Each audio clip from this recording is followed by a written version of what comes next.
Hi everyone. For those of you who don't know me, my name is Jo. I'm a makeup artist and I've been one for about 16 years. This is a video for other artists or anyone on Instagram who is interested or curious about the process of depotting or repotting powdered makeup, as in eyeshadows, blush, face powders, highlighters, etc.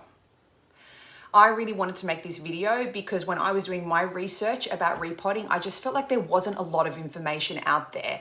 There's some websites, there's some YouTube videos, but not a lot of them are really in depth and explain when things go wrong and where everything comes from. So I really wanted to do something that was in depth and just got all the information to you, but not that long. So you don't have to sit through an hour of watching me repot. I have been interested in the process of repotting my kit for a while now for a few reasons. Firstly, I wanted to compress my kit so it's smaller and more lightweight. Secondly, I am hugely OCD and I work more efficiently when I'm organized. Most of my kit, like my skincare, my foundations, concealers, are already decanted into user-friendly, more compact packaging. And also, I love a passion project, and this is exactly that. Let's talk about the cost of a project like this. In my kit, I have roughly 140 eyeshadows, 40 blushes, maybe 40 face powders. I needed a lot of repotting gear to do this project, so it hasn't been cheap. So in total, I've spent about $800 to $900, and this is an insane amount of money to spend when I haven't even gotten any cool new makeup to play with yet. In saying this, I have now repotted all of my powders in my kit, and I have been using my repotted kit now for a few weeks, and for me, I feel it's been worth the cost, 100%.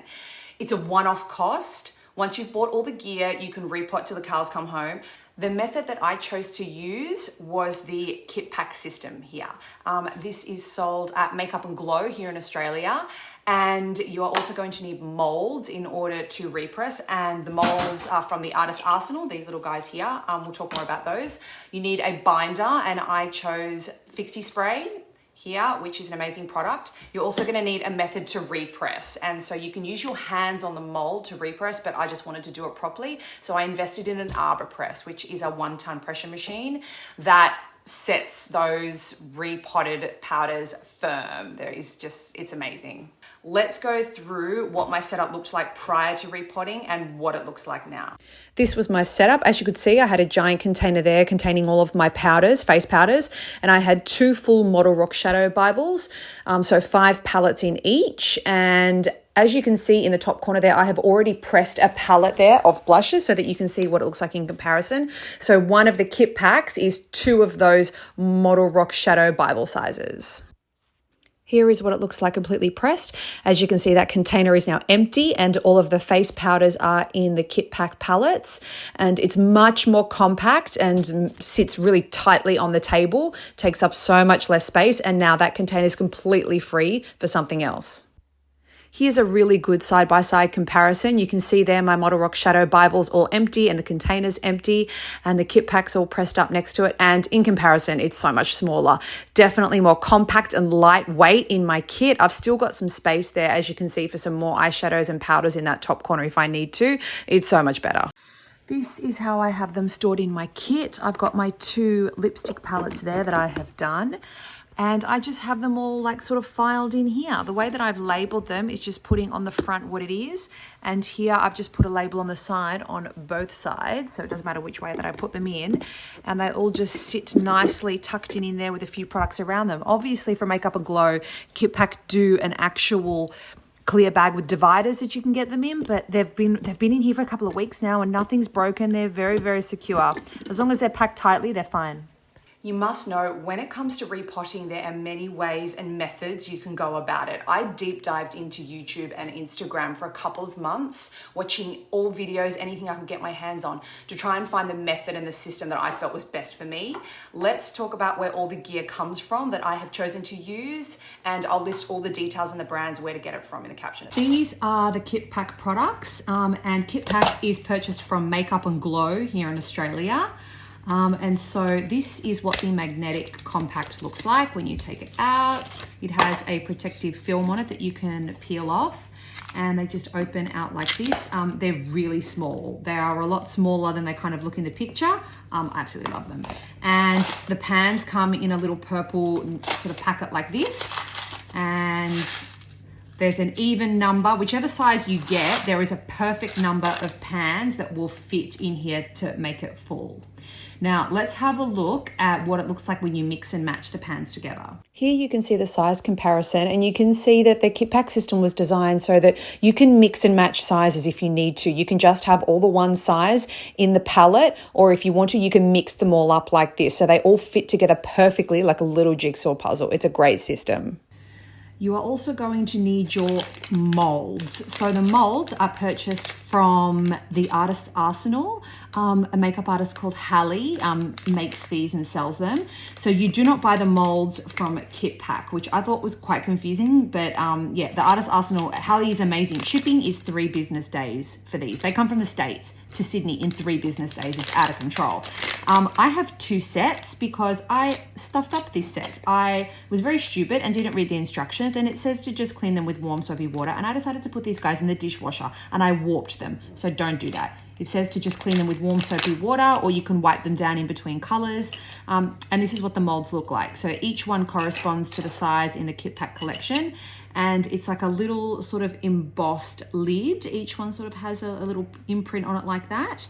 And then there's a well here that perfectly fits the pan. So I'll show you what it looks like when you put the pan in. There is a right and a wrong way to put the pan in. So this is the small size. So I can put that here. And then when you put the pan into the well, so that fits perfectly just like that. And when I pick it up, it doesn't fall out the bottom. So as you can see, if I flip it and do it the wrong way, it doesn't quite fit in. So you just have to have a little bit of a play around with it. So there is a right and wrong way. So when you put the pan in, you put it in like that, and as you can see, there's a little perfect well there for you to start putting your powder into. And then the little lid will go on like this, and then this is how you press your product. The next product you're going to need is some sort of a binder, and the binder that I chose to use was FIXY spray. FIXY spray is purchased from Makeup and Glow, so when you're getting your KITPAK palettes, you purchase FIXY from Makeup and Glow as well here in Australia. I have a second bottle here because I didn't know how much I was going to use, but this is what it looks like here. This is the empty spray bottle that it comes with. This is a really good quality spray bottle, I will say. And this is the product here. Now, FIXY is basically isopropyl alcohol with a chemical called cyclomethicone. I think I'm pronouncing that properly. When I did research, I found that there was a lot of other makeup artists that were pressing powders and they were using just straight up isopropyl. Hallie has an amazing video, a YouTube, where she says that the lady who created Visart, I think it is, says that if you use straight isopropyl, you risk the chance of potentially giving your products hard pan, whereas the FIXY has this cyclomethicone in it, which is sort of like an emollient or a binder that's found in a lot of makeup, and it stops that hard pan from happening. So that's why I chose this product. So you saw how many products I have pressed. This is how much FIXY I have used to press my entire kit. All of those powders and everything that you saw before, all done, this is what I've used. So I've got a lot left. You don't need a lot of this product. So this should last you a long time. This is the Arbor Press, and I purchased this from Super Cheap Auto, which is a car shop here in Australia, and it pretty much comes fully set up. It will come with an Allen key and some sort of instructions. It comes virtually set up. There is this plate here that you can twist. Most of the sort of sizes look the same on this plate here. That can be twisted, and obviously your mold sits here. This is what the Arbor Press looks like in the box when you receive it. This is the box that it comes in, and when you unpack it, it comes in one whole sort of Arbor Press with the handle and that center stick that are separate, and they need to be attached to the machine and the machine configured. The only other tool that you're going to need to set this up is a wrench, because when you receive it, these screws here are very, very tight so that it holds this center stick in place so it doesn't move around during shipping. So you're going to need a wrench to unscrew these so that you can move this in and out and then retighten them to position it. This Allen key here unlocks a little hole that's down here somewhere. Oh, there it is. So this ring comes out, and that is how you move this center arm in and out. You position this arm in where you want it, you put this in, you screw in that end, and then it's secure. There is a handle here that can be tightened if you don't want the handle to keep moving up and down. So let's have a look at how we set it up in the right position. When you're setting up your Arbor Press, you want to put one of the molds underneath just so that you've got the right position that you're going to want everything to be sitting in. So as you can see, when I press this down and it stops there on the mold, the handle, 45-degree angle is where it's sitting at, sort of slightly downwards. And the reason is because when you put your body weight on it, you are going to want to press down. If it's too high, you're not going to be able to get any sort of leverage. So you want it to be at a 45-degree angle. After you've pressed your mold, you then put this upright, and I like to kind of leave it up and down like this. It's also really handy to have a tea towel on hand, because as you're putting pressure down on this handle, this can get extremely stiff. When you're doing hundreds of presses in a day, this can be quite hard on your hands. So I like to have a bit of padding there to help me out. You also want to have your arbor press on a wooden board or a board of some sort to protect your tabletop, because it is extremely heavy. You also want to have it set up on a dining table or something that is quite low. If it's on a kitchen bench or something higher, you're not going to be able to get the leverage that you need to put enough body weight into it. When you're pressing, it is important that you hold the back of the machine and put pressure on it downwards like this while you're putting pressure on the handle. This is just to ensure that the machine doesn't tip forward and it's really, really secure as you're pressing. Here are some of accessories that you're going to be needing to do your pressing. You're going to need some paper towels and tissues, because you're going to go through quite a lot of those. You're going to need a makeup palette with some cut up pieces of paper there, and some disposable mascara wands for grinding, and a palette knife. And that's what you're going to be putting your mold on to transport it to and from the arbor press. So that pallet's going to come in really, really handy. It's really stable. The other thing you're going to need is maybe your label maker with a selection of labels and a Sharpie to do some labeling. You're going to want some alcohol spray there for disinfecting, and some plastic bags. I get these from eBay. They are so cheap, but that's what you'll want to put your eyeshadows and powders into once you've annihilated them and pressed them. That's how we then store them. So you're aware, pressing can be extremely time consuming. For an entire eyeshadow palette with 40 colors, you're looking at 6 to 8 hours to press up that entire palette. The way that I've found to cut corners is to label and organize everything in advance, perhaps the day before. So maybe 2 hours you're looking at to label all of your eyeshadows just like this. I match up the pans to the eyeshadow, put a label on the back of all of them, and lay them all out like this, perfectly ready to go. I then put that eyeshadow with the labeled pan in its own Ziploc bag, and I label that Ziploc bag with the color and the brand that's in there. I clamp them all together with a bulldog clip like this, and they're all bunched up and organized, ready to go, so that the next day's pressing is really quick and easy. We've got our setup here to start pressing. We have got our FIXY spray there with its refill and some alcohol. We've got some disposable mascara wands and a palette knife. And I've got here the small mold here like that, because we'll be doing eyeshadows in small size. Some cut up bits of paper and tissues and antibacterial wipes. Here I've got some that I pressed earlier, some of the darker tones. So that's what they're going to be turning out like. All right.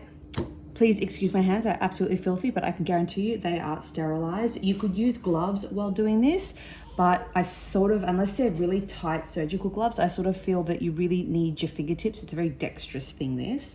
All right, so we're gonna get started. We're gonna start by getting 2 pieces of white paper that are cut up like this. Please excuse the dishwasher or anybody that you can hear.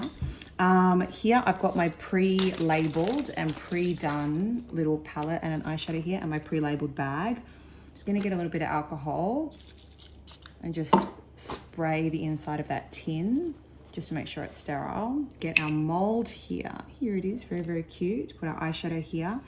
Give it a bit of a jab, make sure it's in.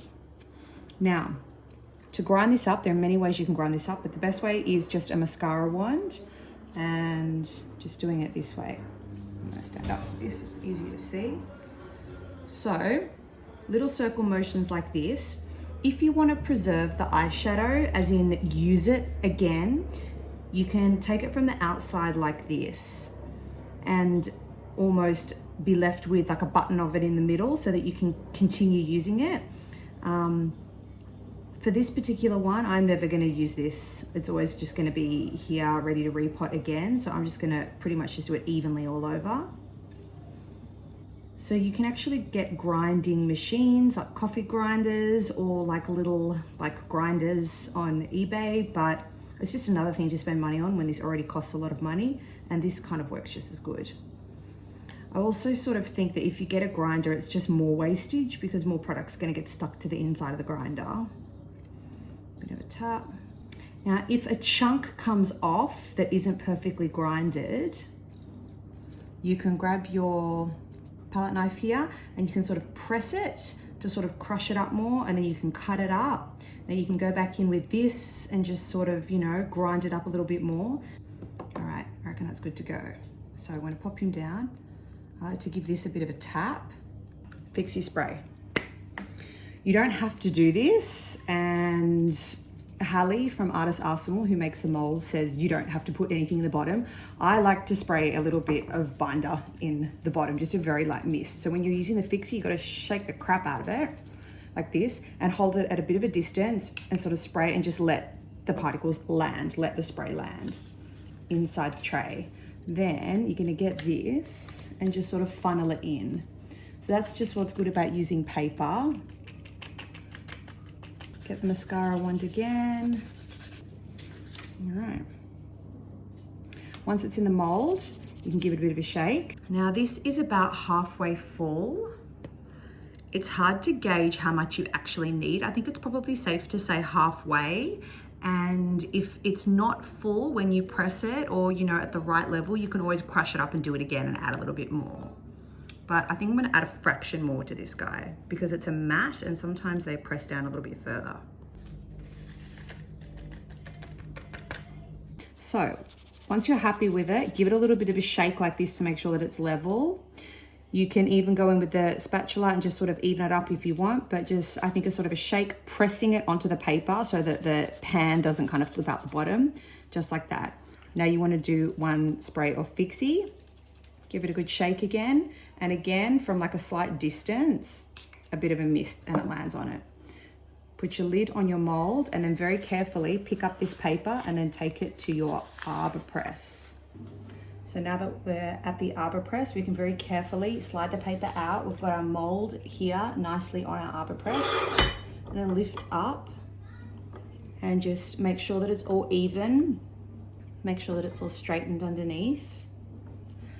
And I find it easy to use detail on the handle because the handle can get quite sore with putting a lot of pressure on it on your arm. So holding the back of the machine here like this, put all your body weight on, and you're just kind of roughly counting to 8 seconds, 10 seconds, just putting constant pressure. It's good to have the arbor press on a table like this that's slightly lower. Like I wouldn't have it on the bench top over there because that's too high. You really want to kind of put your body weight into it. I like to give it a tiny little turn and just give it a little press the other way just to make sure that it's all balanced and even in there. And then we carefully get our piece of paper and take it back to the workstation. All right, here is our eyeshadow fresh off the press, and just give it a little bit of a wiggle like this and lift it up. And there's a tiny little bit just stuck there on the top. You do want this to be clean when you take it out, and get your mascara wand and just gently take off the excess around there. I like to give that a bit of a tap and knock it off. You can give this a tap. Don't be afraid to throw it around a little bit because you do want to test how solid it is. Give that a bit of a whack so that all comes off. Now here's the eyeshadow. Oh, that's actually pretty good. Giving it a really, really, really solid tap. You got to throw it around a little bit just to make sure that the press is solid. And sometimes you get like sort of little chunks that are kind of stuck there. You can kind of dislodge them a little bit. There we go. Now this could have been slightly fuller. As you can see, you really want that ridge like this. Like you need to have the ridge around. It cannot be flush to the top or else it's not going to be stable. So you want that ridge, but this could afford to have a little bit more powder in it. So I'm going to grind this up and I'm going to do it again. So every now and then you have to do this when you kind of underestimate how much you actually need. It's very unpredictable to find out exactly how each different brand and each different powder is going to press up. Some don't press very much and you're like, oh, that's really, really full. I think I need to kind of grind it up and do less. And some of them, like this one, like to press down like really, really, really far down. I do find that mattes like to compress a little bit more. You can just continue to grind up a little bit more and add to it. Ooh. So, especially with these darker colors, this is messy work, I'm not gonna lie. There's someone in front of you. Don't you put your head over the shadows, baby. Bit of FIXY again from a height. Yeah. And we take it over to the Arbor Press. All right, so here we are back off the Arbor Press. We're gonna give it a little wiggle and see if this one's any better.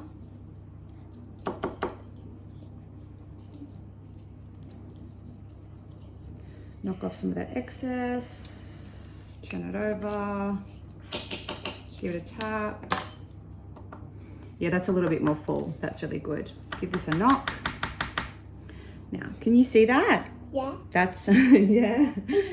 That's a perfect press right there. That's really, really good. So that's like almost to the top. There might be like, oh my gosh, like a millimeter, a micromillimeter of lip around the outside. And it's nice and even. It doesn't, you'll know that you've used too much FIXY spray, this, if you can see that there's sort of like chunks that have been ripped off and that are still stuck on this, on the bottom. So if this is really smooth like this, you can see the imprint, a very fine imprint of the mold. That's a really good press. And so we give it a little rub with a wipe, just so there's no gunk all over it. Make sure that the label's clean underneath. And we just sort of set it aside with its friend. So the eyeshadow goes back in the bag that we've already pre-labeled. Give everything a bit of a tap off. And then if there's any excess here, you can put this back into the zip bag, and that's perfectly labeled, and then that's ready for when we want to refill or do it again next time. All right, here's another idea that I quite like. Say you have two eyeshadows that are different colors and you've decided that maybe they're discontinued or you can't get those colors anymore. You can mix them together, especially when they're only half used like this, because two of these will equal like a whole press. So you would grind those both up and just try to mix them as much as you could with the mascara wand, and then you can press those and just label them as something different. But I have got a backup color of this. So let's do one more press just for a little bit more experimentation. I am wearing, hello, a mask. This flies through the air a little bit. You'll find that like baked products, anything that's like a baked powder or a baked eyeshadow, they just are airborne. You'll notice when you're doing this with the mascara wand, it is like flying through the air and is just very, very powdery and micery. And so I do tend to find that maybe a mask is probably a good thing to do.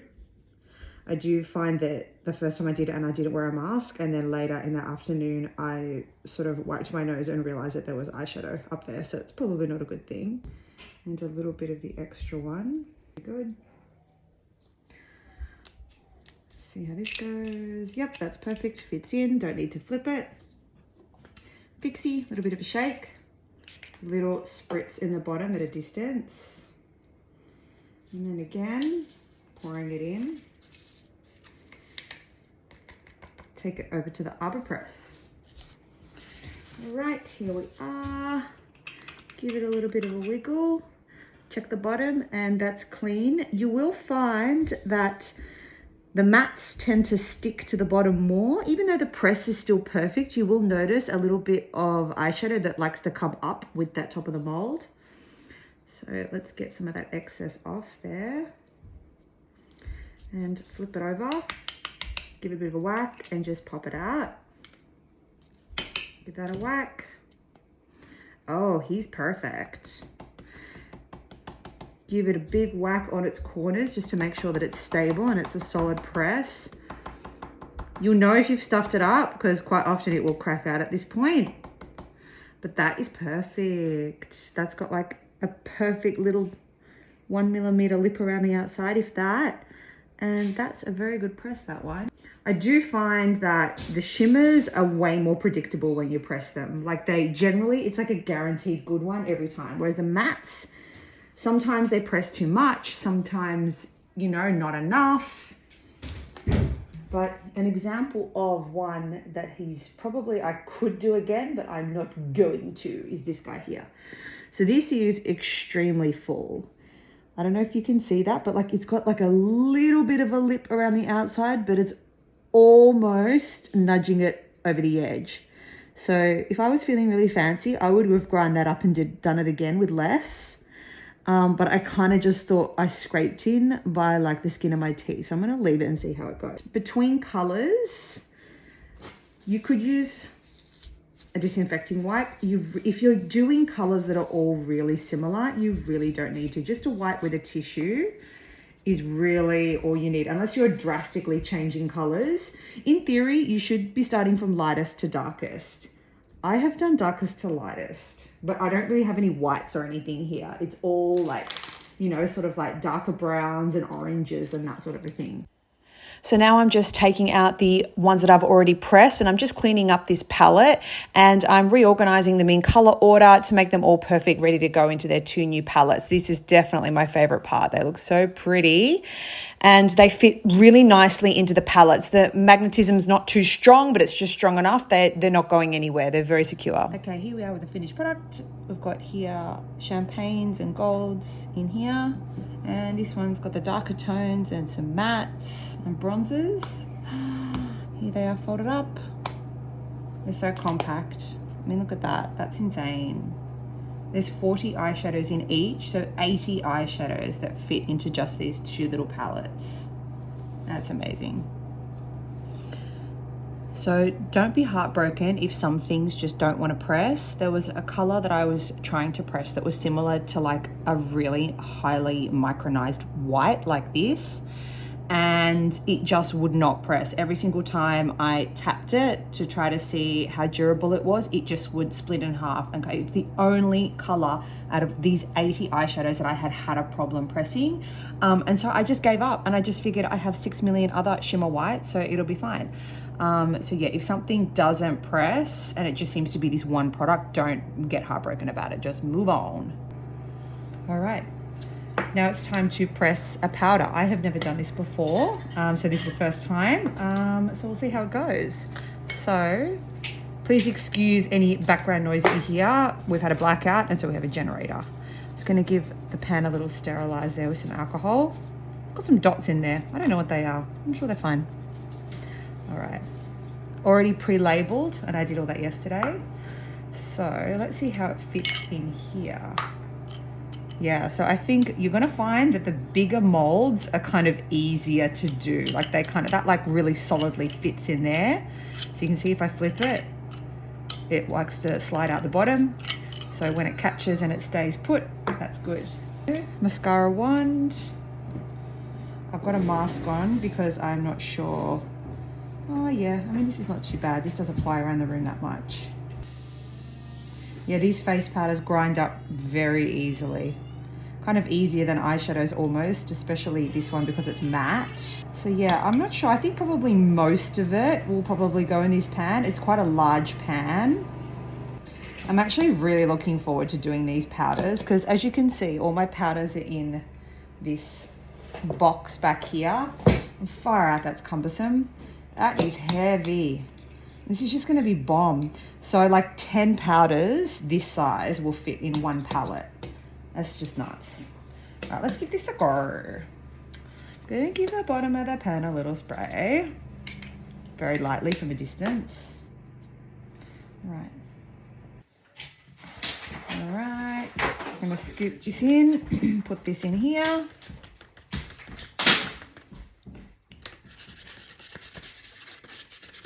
We'll see how this goes. As I said, I have never done this size before. I have no idea. I mean, it's very different to the smaller eyeshadow size.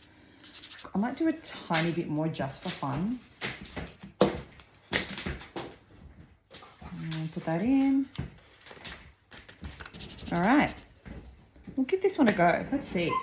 Let's see. Shake the FIXY. Now I'm going to do 2 spritzes for this large one because it says 3 to 4 for the big size, but I don't know, that's a little bit scary. 2's good, and we'll go over to the Arbor Press. Taking my paper over here. All right. Now, holding onto this with a tea towel so it doesn't hurt my hand, and securing the Arbor Press at the back on the other corner and just giving it a press for, I don't know, multiple seconds. And I'm not going to turn this, I'm just going to do it one more time. As I said, I have never done this size before, so I have to see how it goes. All right, let's see how she looks.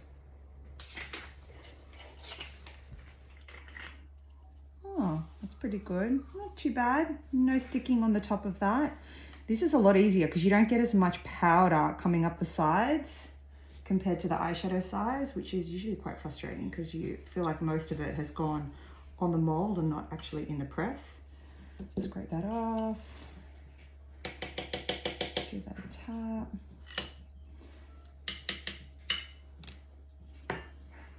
Oh, that's perfect. Oh my gosh. So easy. And I mean, it's half the size. It is half the size. Oh, that's the best. Yay. And we're going to put that aside to just sort of do its thing while we do some more. All right. I've just done a second one, and that is a perfect press right there. I don't know if you can see too well, but it has got no patches on the top. It's absolutely perfect. And this was the first one that I did. And it's got ever so slightly, you might be able to see there's a couple of little patches where it sort of ripped off a little bit as the mold's coming off. The original one had 2 sprays of FIXY and this one just has 1 mist. So even with these larger pans, you still, 1 mist is fine at the top. Definitely, which is really, really surprising because I just assumed that this thing's like 4 times the size or something as the smaller eyeshadow ones. And so yeah, definitely. I mean, this is still good to go. I don't think I'm going to repress that, but definitely 1 spray more than enough. All right, side note, this had hard sort of half left in it, and it's really, really hard, most powders, I think, that are face powders, to sort of crush up. So because there was only half left, it sort of came out in chunks. So I sort of figure you can put a bit of plastic over and just sort of give it a bit of a stab to just sort of break it up even further before you go back in with your mascara wand and just make sure that it's perfectly crushed up. Alrighty, here's another one. Here is an example of way too full. Way too full. So I have to do this one again. So you can see how that's got like a little lip on it, and this one has absolutely 0. So I've got to re-crunch that, repress it. So when you are repressing something that hasn't worked out, try to make sure that you get as much out from the corners as you can with your mascara wand, just so that when you repress it, it's got the best grip to the pan that it can have. It's virtually impossible to get at every skerrick of it, but it's definitely worth a try as much as you can, and then regrind and repress. So as you can see, I've just repressed it, and that is a lot better. It's so funny compared to different powder. I mean, these are all Studio Fix powders, and these ones all pressed really, really easily to a nice level with, like, you know, a solid half full mold. Whereas this one was like nowhere near a half full, but it does not want to press down as hard as the others. So yeah, you're going to find that just, even if it's the same brand, different colors can sometimes press completely differently compared to their little friends. Quite strange. One tip I will give you is that now I'm moving on to MAC Blot powders. Now their consistency is completely different to the MAC Studio Fix powders that I just did. So I have properly cleaned my mold just to make sure there is no Studio Fix residue on this. And like mascara wand, I'm going on to a brand new one now. Just because I do not want to mix consistencies of products, because it's probably going to affect the texture that comes out. It's not going to be the same as what lives in here. Another tip I will say with these larger pans is that it is quite hard by just shaking to get the powders often to sit flat. So you need to make sure that it's flat before you put the mold lid on. So just giving it a little move around and just making sure that that is as evenly distributed as possible, just so that you get a legitimately flat press. Just a side note that it's okay to be afraid and to be scared and feel vulnerable. I cannot fucking believe I'm going to chew this Charlotte Tilbury up. Oh my good God. A lot of anxiety surrounding this. Dare I say, it presses absolutely beautifully. Oh my God, thank God. I can stop panicking. Another interesting tip. I pressed these Jouer powders, and as you can see, there's not a great deal left in it. So I was kind of freaked out. I don't have another one to add to it. So I was kind of freaked out that it wasn't going to work out and it was going to be a really shallow press. But this is the one that I did. I mean, this is a pretty good press. That's got a little bit of a lip on it. So even though what I did basically was, when it was in the mold, I made sure that I sort of kicked most of it towards the middle so that it didn't slide down the sides of the mold too much, and then just pressed as normal. And I think he's good to go. So if they're partially empty, you can kind of cheat your way around it, as opposed to having to go to the next smaller size down pan, which I didn't want to do because I'm going to buy him again. So as you can see, I've moved the powder just to make sure that it's sort of, you know, the edges are free and it's all in the middle. So the whole powder is going to go in the pan. There'll be no excess afterwards. All right, powders is where it's at with this system. I mean, this is 10 powders that fit into here. Let's open up and see the size comparison. I mean, honestly, at my workstation, I can tell you what I would rather. Like that is just, it cuts down the space that you use. I mean, that's just so much more user-friendly. Another side note, I think when storing the excess for these powders, instead of putting them all in the Ziploc bags, I'm gonna leave them like this in their compact with just the excess that I didn't use on the top. I'm just gonna close it and I'm just gonna have them all neatly packed in like a cool, dry, dark place and just have them all stacked on top of each other like this. I think that's probably a lot easier than transferring it all grinded into little bags. What's really cool about doing this is you're going to rediscover things in your kit, like this Shui powder I use as like a setting powder on darker skin tones or a contour, depending on what their base color is. But like, look at that color. Like even that as an eyeshadow, it's just stunning. And now it's right in front of me and I can just pick it up whenever I want because it's going to be in an open palette. Oh my God, my pack is kicking in. I want to eat it. Oh my God, so nice. All right. So we are doing highlighters right now. Now, baked products, baked highlighters, baked powders, baked eyeshadows, anything that's that domey shape, when you grind it up with the mascara wand, it flies all throughout the air and it feels like nothing's going onto the paper and it's all going into your lungs. So the best way to grind up anything that's a baked powder or anything that you think is like really fine and you're a bit concerned about it is just grind it off like this with a spatula. This is so much easier and because it's so fine, it's really, really easy to then go in with your mascara wand and like chew it up. So once you go in with this, like this is really super easy. Like nothing's flown in the air. It's, you know, it's just so fine. This is a lot easier than grinding it with the mascara wand in the beginning. And there it is, perfectly pressed little baked highlighter, ready to roll. Alrighty, troubleshooting side notes again. Hourglass powders. This Hourglass ambient light, and then also the Hourglass dim light. They do not want to press. This guy was perfect when I took him out like 3, 4, 5 minutes ago. And then I looked back at it and it just all started doming up. And I do not know what its problem is. I'm gonna give it a couple of goes. This is the ambient highlight and that was doing the same thing, but I may have screwed it. I don't know if it's not enough FIXY, too much FIXY. I don't know whether it just doesn't like to be pressed. So we'll see how that goes. Nope, negatory, cannot get it to work. I even mixed some of the Hourglass dim light with CC powder, thinking if I mix the two together, maybe if there was something with it that was a bit more stable, it'd be happy. But as you can see, it has risen like a birthday cake. That is so strange. I can live without it. It's not ideal, but oh my gosh, anyone that's got some ideas that's done this before, who knows what's going on, please share. For storing all of the powders that have all been depotted, I think it's probably easier to just use marinade bags and just label them with probably the brand that's in there, I'm finding. So if I run out of a MAC product, I can just go to my MAC bag and know that everything MAC related is going to be in there. And they can all live in here with all of my powders that are all sitting nice and flat because they've all got loose powder in there. And that's all good to go. And as a reminder again, here's what everything looks like set up. So with the eyeshadows here, they're labeled at the bottom of each pan for what color it is, but I haven't labeled them around the perimeter just because there is not a lot of space. It's only like a 1 centimeter wide. It's not enough space to get a label there. For the blushes and highlighters, I have labeled them around the outside so they're really easy to see what colors they are. And then for the face powders, that's super easy as well.